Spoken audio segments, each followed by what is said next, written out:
ऐश्वर्य वैभव सुख संपदा भूमि भवन वाहन तथा इस भौतिक जगत में समस्त सुखों को प्रदान करने वाले दैत्य गुरु जो अत्यंत सौम्य ग्रह हैं, सर्वाधिक सुखों को प्रदान करते हैं, 31 मई को अपनी राशि का परिवर्तन करने जा रहे हैं।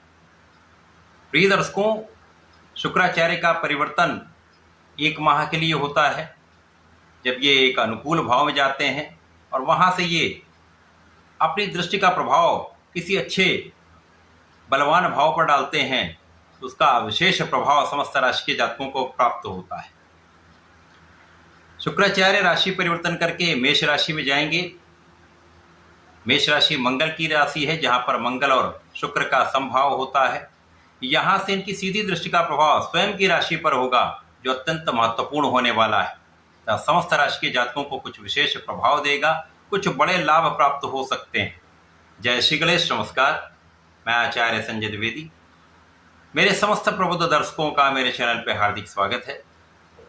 प्रिय दर्शकों, आज मैं शुक्राचार्य के राशि परिवर्तन प्रभाव को लेकर आपके सम्मुख उपस्थित हूँ।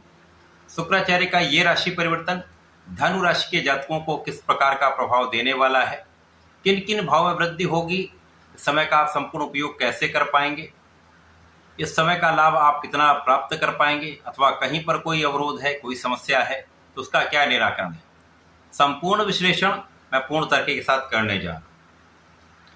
प्रिय दर्शकों, इस राशिफल को आप अपने लग्न तथा राशि दोनों के अनुसार देख सकते हैं। धनु राशि गुरुदेव बृहस्पति की राशि है। गुरुदेव बृहस्पति तथा शुक्राचार्य का मित्रवत भाव नहीं है, परंतु क्योंकि दोनों गुरु हैं, दोनों का जो कार्यकत्व है बहुत कुछ सौम्यता प्रदान करने वाला है, शुभता प्रदान करने वाला है, आपको योग्य बनाने वाला है, आपको धनवान बनाने वाला है, आपकी क्षमता में वृद्धि करने वाला होता है। तथा धनु राशि के शुक्राचार्य विशेष भाव के स्वामी हैं, आपके षष्ठम भाव के स्वामी हैं तथा आपके लाभ के स्वामी। शुक्राचार्य का जो गोचर हो रहा है वो आपके पंचम भाव में हो रहा है, जहाँ पर ये गोचर करेंगे उनकी सीधी दृष्टि का प्रभाव स्वयं की राशि एकादश भाव पर होगा, जो महालाभदायक स्थिति बनाने वाला है। धनु राशि के लिए शुक्राचार्य का ये परिवर्तन पंचम भाव, जो कि ज्ञान का भाव है, शिक्षा का भाव है, प्रज्ञा का भाव है, विवेक का भाव है, इसी प्रकार से ये संतान तथा प्रेम का भी भाव है। अब शुक्राचार्य जो कार्यकत्व इनके पास है, उसमें ये जितना भौतिक सुख है, भूमि भवन वाहन ऐश्वर्य वैभव, कला क्षेत्र में बड़ा नाम, बड़ी इंडस्ट्री का लाभ, बड़े शोरूम का लाभ, रत्न आभूषण का लाभ, स्त्री सुख तथा संतान सुख, इनका समस्त कार्यकत्व शुक्राचार्य के पास है। अब क्योंकि ये गुरु भी है तो ज्ञान भी देते हैं। शुक्राचार्य के कारण ही प्रेम संबंधों में वृद्धि होती है, शुक्राचार्य के कारण ही भोग विलास भी होता है, तो शुक्राचार्य के कारण ही आपका वैभव भी बढ़ता है। अब पंचम भाव जो ज्ञान का भाव है, यहाँ पर गुरु शुक्राचार्य जब गोचर करेंगे तो शिक्षा में आपको सफलता मिलेगी, यहाँ पर कोई संदेह नहीं। परंतु उसके लिए कुछ आपको अपने अंदर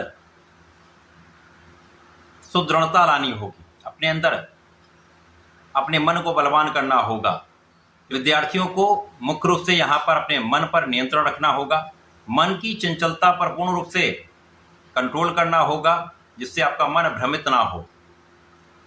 यदि आप मन के भ्रम से बच जाते हैं तो इस समय में आपको शिक्षा में सफलता अवश्य प्राप्त होगी। शिक्षा ज्ञान में एक अच्छा परिणाम आपको प्राप्त होगा। इस समय आप विवेकशील भी रहेंगे, अच्छे निर्णय आप ले पाएंगे। इस समय आपका अंतर्मन बहुत अच्छा ज्ञान आपको देने वाला है। इस समय आपकी संतान बहुत अच्छी रहेगी। इस समय संतान का आपको सुख प्राप्त होगा।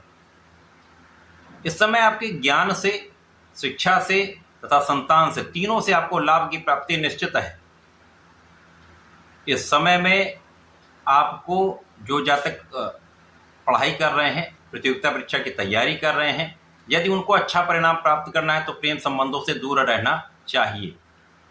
यद्यपि इस समय में आपके प्रेम संबंध बनेंगे, प्रेम संबंध अच्छे बन सकते हैं तथा इनको विवाह में परिणित किया जा सकता है। अब शुक्राचार्य का जो प्रभाव है वो आपको नौकरी का लाभ देने वाला है। जो जातक नौकरी के लिए प्रयत्न कर रहे थे, बहुत समय से प्रतीक्षा कर रहे थे, उनका ये समय समाप्त हुआ। अब आपको अच्छी नौकरी की प्राप्ति होने वाली। शुक्राचार्य के इस परिवर्तन से आप अपने ऋण से मुक्त हो सकते हैं। इस समय में आप अपने रोगों से मुक्त रहेंगे, आप बहुत स्वस्थ रहेंगे, तो अपना संपूर्ण परिश्रम कर पाएंगे, अपना संपूर्ण प्रयास कर पाएंगे। शुक्राचार्य का ये जो प्रभाव है वो आपकी इच्छाओं की पूर्ति करने वाला है। 100% यदि आप विद्यार्थी हैं और आपने अपने मन को नियंत्रित कर लिया, पूर्ण प्रयास किया, तो आपकी पढ़ाई की इच्छा पूर्ण हो सकती है, शिक्षा में सफलता की इच्छा पूर्ण हो सकती है, नई नौकरी की इच्छा पूर्ण हो सकती है तथा इस समय में आप अच्छे परिणामों की प्राप्ति कर पाएंगे। इसी प्रकार से जो जातक अपने कार्य क्षेत्र में बड़ा लाभ लेना चाह रहे हैं, तो लाभ प्राप्ति की इच्छा यहाँ पर पूर्ण होने वाली। आपको आपके कार्य क्षेत्र से, आपको आपके व्यापारिक क्षेत्र से, आपको आपके प्रोफेशन से एक अच्छा लाभ यहाँ पर प्राप्त होता दिख रहा है। इस समय में कुछ आलोचना करने वाले लोग हो सकते हैं, आपको डिगाने का प्रयत्न करने वाले लोग हो सकते हैं, परंतु उनका भी पराभव होगा। अतः यहाँ पर धैर्य रखना चाहिए। तो ये शुक्राचार्य का राशि परिवर्तन धनु राशि के लिए अच्छा है। यदि आप अपने लक्ष्य पर केंद्रित रहते हैं, पूर्ण प्रयास करते हैं, तो कोई शक्ति आपको रोक नहीं सकती। आप अपने क्षेत्र में सफल अवश्य होंगे। इस पूरे समय में आपको नियमित रूप से भगवान गणपति की आराधना करनी चाहिए। ओम गंग गणपतये नमः का 108 बार जप करना चाहिए। इसी प्रकार से प्रत्येक गुरुवार को भगवान भोलेनाथ पर जलार्चन करें, पीले पुष्प का अर्पण करें, पीले मिष्ठान का अर्पण करें तथा यहाँ पर पीले चंदन का अर्पण करते हैं तो विशेष लाभ आपको प्राप्त होता है। चंदन की सुगंधि का अर्पण करते हैं तो विशेष लाभ आपको प्राप्त होगा। ये समय का आप संपूर्ण उपयोग करके लाभ ले पाए, तो ऐसा करके इसका लाभ लें। धन्यवाद, नमस्कार।